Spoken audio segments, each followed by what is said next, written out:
Good day, all. Ira Epstein of Linn Associates with your agriculture update for an interesting Thursday, the 21st of February, 2019, about 3:25 in the afternoon.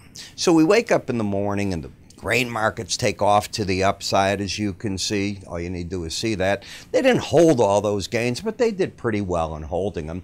And that's because the first thing I woke up to, at least, was China said they'd buy another $30 billion a year of agriculture. Forget chips and all that. I read what I read. It was agriculture, and that set this market off. It was countered to a degree by the head USDA economist saying that even if they do that, you don't get out of this overhang of our supplies and soybeans and other crops until probably the crop year of 2020. So that's going to be into September, October of 2020. Okay, that tempers things a little bit, but we're still looking for Chinese to be purchasers. Hogs rallied on that news. The stock market broke back along with the metals because they had been climbing this wall of worry, I think, going up and thinking that, boy, the market, what's going to happen? And they put in all the euphoria that we'll get something done before March 1st. I think most people do not expect the deal to be signed tomorrow when these meetings come to an end and there's letters of, actually they're called memorandums of understanding, MOUs. And with a memorandum, you're putting down the points you've agreed to, points that are open, and so on. The good news is they're getting close, and that's what the president wanted to see. Are they getting close?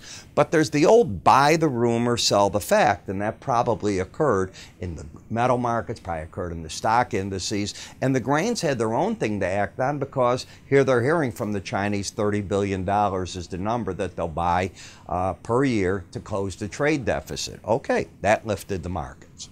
When you take a look at a weekly area chart of closes on beans, the market's up 3.5 cents. So it's not going anywhere one way or the other. The break happened through yesterday, and today you had a heck of a rally off of that. And yesterday, even with the lowest low, you managed to close higher on the day and then came back up. When I put the swing lines on, and swing lines to me are really important, not because I developed them, by the way, but because of how you use them. When you're a chartist, you're looking to see a pattern, and you'll hear over and over on television, higher highs, higher lows, lower highs, lower lows. That's what you had here. Lower highs, lower lows, which is bearish. That's called a downtrend. To break the downtrend, you have to get over this 925 level, which you did today. So I am saying the market stepped out of its downtrend. Now, where did the market find support to do that? Well, the resistance first is the 18-day average of closes. Whenever a market is sharply down, one of the numbers that I teach here, and you'll see in my charting course often, is that the 18-day average acts as a break wall most of the time. I want to use the word most. Not all the time, most. What does most mean? I'll let you look it up in the dictionary. But you'll see that as you come down, you play your games here. As you go down, you come back, you slice back, and you seem to find your way in that area. Does it have to be on that exact day? It does not. But in this case, it got up to it and it backed off from that. So we still have downside bias. You're out of the downtrend. I think you'd agree the 100-day moving average of closes acted as something of a support level, and with it, so did the lower Bollinger Band. And remember these black lines. Bollinger Bands, the theory of this algorithm is that the market will trade within them 95% of the time. So what I take from that is the first time you challenge a Bollinger Band is where I think pros take some money off the table, assuming that they're over the 18-day average, rally to the upper Bollinger Band, the bias is up, they're long. If the market drops, I'm assuming because the bias is down and the market's falling, they're short. I am not and do not teach you buy a Bollinger Band to get back up or you sell a Bollinger Band to go down. The reason is once you start riding a Bollinger Band, when the market locks into a trend, you will get your head handed to you doing that type of theory. So I like to keep it KISS. You know that system. Keep it simple, and I'll be the one that's stupid, me. That's how I try to keep it. And Right now, what I see is a market that has neutralized itself. When I take a look at momentum, it's turning up. So I have the bias down because you closed under the 18-day average. I have the swing line no longer in a trend and momentum up. In other words, the market's not trending at this point. In the meal market, if you'll notice, you got down to the lower Bollinger Band right here. You rallied off of that the other day. You were oversold. I still think that's where professional money comes out. And look where the rally carried and stopped. Right back to that line in the sand, as I like to call it, that 18-day average. And it's from here the market has to figure out what it wants to do next. It is not trending. I have a higher high as measured by the swing line, certainly a lower low. I've got downside bias, and momentum, unlike soybeans, hasn't picked up. It's still just laying here flat. In the soy oil, the market just missed yesterday getting to that lower Bollinger Band. Momentum has turned back up. And if you take a look, you had been with lower highs, finally lower lows. 29.89 was that Bollinger Band. You got to 29.94. You're in the zone. You're oversold. If you rally here, I look for the resistance to be the 18-day average of closes, but now that it's taken out the last rally high, which is this high of 30.58, you're no longer in a trend. Now you've got a lower low, higher high. That's often.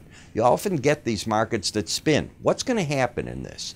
Probably the neutrality is going to be seen as the Bollinger Bands start going sideways. That's my expectation in the market without a trend.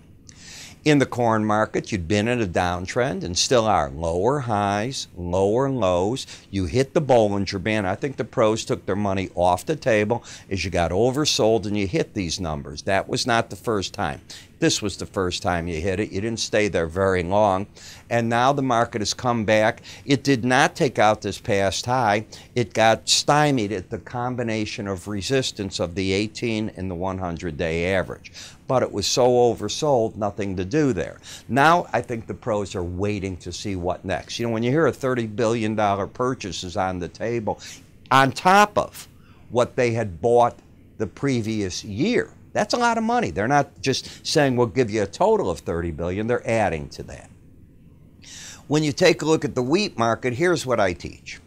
Each day under a lower Bollinger Band when they're consecutive, I count each day under as one of the percentage points of the 5% that the market will stay either under or above a Bollinger Band, especially when they're consecutive. So I had 4 in a row, which gave me, at least from my mentality, a 1% chance that this market would stay under the Bollinger Band, which means if one is looking to be short for whatever reason, I think they can get a better price. And that's basically what's happening here. Now you have an oversold market that is stretched out. It did break out to the downside. So resistance on rallies might be seen if you get either embedded, where the two numbers that make up the slow stochastic stay under 20 for several days in a row or more. But if the market now just lifts up with the red line, be careful. You could be in an oversold condition. Either way, I'm looking for resistance wherever that 18-day average number comes in. The question for the bears is, are you going to be oversold at that time? In the sugar market, you had 2 days where you tried to get up and over the Bollinger Band. Day one right here, you had 13.23 versus 13.28 yesterday over it. And I mentioned, I said, you're overbought. Are you going to be able to stretch it? So far, no. But you're also riding that band. So you get 2 days up, 1 under. The market is trying to put on a display of strength. Where would you expect support if you slip back? I'd look at the combination of the 18 and the 100-day average of closes. The problem for me is I don't see a trend. I see a lower low, higher high with an overbought market. Coffee is still bearish. One of these times it'll turn, but until it's turned, it doesn't turn. It's still being sold by the pros. Why? You've had lower highs, lower lows. This is called running the lower Bollinger Band with one of the most powerful influences, the embedded slow stochastic, where the market locks in both numbers under 20 for several days or more. And you notice the bounces in the market, they get quickly sold. Eventually, you run out of that. The red line gets over 20, and when that happens, I look for price and the 18-day average to come together. Let's go to cocoa. Here was the market trying in sideways action to come up, hits the upper Bollinger Band, gets overbought in the process. Any reading over 70, I consider overbought. Next day traders are going up, and I'm reading news wires. This market's going to run, and I'm going, I don't think so. You got 2 days in a row there. Maybe you'll push out the upper band. The good news, unlike sugar, you have higher lows, higher highs, but I still think you'll get back under that band. You got back under that band and a heck of a lot more. That is where the pros took some money off the table. Did they take other money? I don't know. But now momentum is down, price is under the 18-day average, the swing line is up, and what we saw was the combination of the 100-day average and the 18 at least stymie the break. But there's nothing really right here. The market got through the 22.46 today. There's no trend at hand. In the cotton market, this market yesterday was throwing out the signal.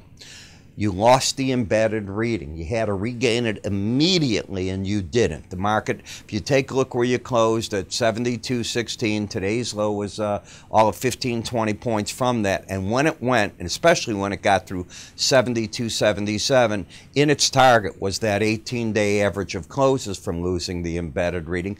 You closed slightly over the 18-day average. I wouldn't be surprised that you try the ups, the downs, backwards, where this market fights there a little bit. Let's assume it doesn't want to fight, and it's saying the end of this. The next resistance is up at these points. So that's how I look at it. Until you take out today's low, the trend turned. It's up. Momentum's up. The bias is up because you're over the 18-day average, and the swing line has higher highs, higher lows. In the cattle market and the feeder cattle market, why get involved until you get the cattle on feed report out of the way tomorrow? That's my thought, and that's what I tell people. And in the hogs, we had been under the lower Bollinger Band, oversold, not embedded, and today the market denies the embedding. You get a 21 reading, and you're back over. Is the trend to the downside over? Not according to the swing line. Resistance is still back up at 59.66, but you had a 5-point gain today, a 5% gain. You had a 6% loss yesterday, so you're back to where you were the first times you got to these Bollinger Bands.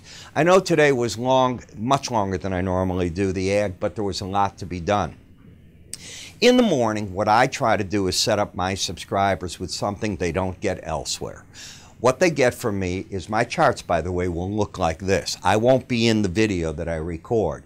And I'll use moving averages, Bollinger Bands, a number of moving averages, and then a tool you don't see often, window envelopes. And I even show, like I did, I think today, I was showing the seasonals in the gold, why I thought this week was an important week where gold was going to run into resistance. For those of you that came to my webinar last week, didn't have one this week, but the week before, I showed that same thing.